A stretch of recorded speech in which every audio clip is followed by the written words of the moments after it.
Welcome to Phoenix Roasters Nitro how-to video.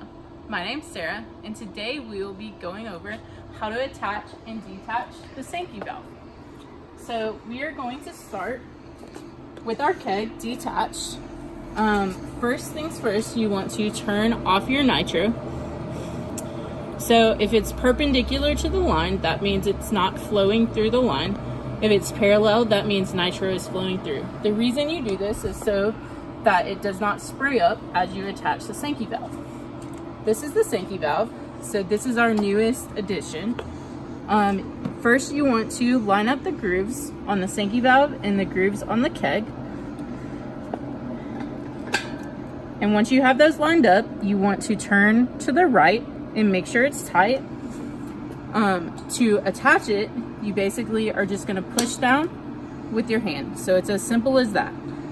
To detach the Sanke valve, you want to put your thumb on top of the handle and then 2 fingers underneath, and you want to press down with your thumb and pull up with your fingers at the same time. So we'll go over that one more time. So I am going to unscrew and pull straight out, and then I'm going to line up my grooves and then turn to the right and then attach. And then to detach, press down with the thumb and up with the fingers. Okay, so I'm gonna go ahead and attach that. And I am gonna turn my nitrogen back on. Once that's attached, you shouldn't hear any hissing. That means there's no leaking going on. And then I am going to lift my keg back in my refrigerator. So next, we have our older edition of the Sanke valve. And so for you guys who have the older edition, I'm going to show you how to do that. You're going to start the same way and line up your grooves on the Sanke valve and on your keg. I like to put my feet on either side so that I can hold the keg still while I turn to the right. And then for this one, I am going to pull out and push down at the same time.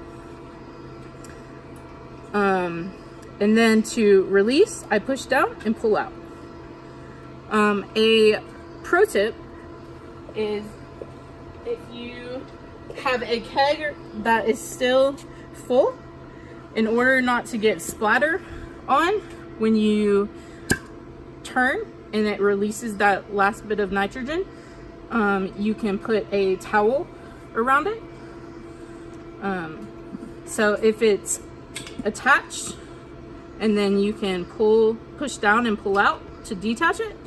And then if you put a towel right around this while you unscrew, it will stop the splatter from coming up. So that is a quick and easy version of how to attach your kegs and your Sanke valves to your kegs and how to install them. Thanks.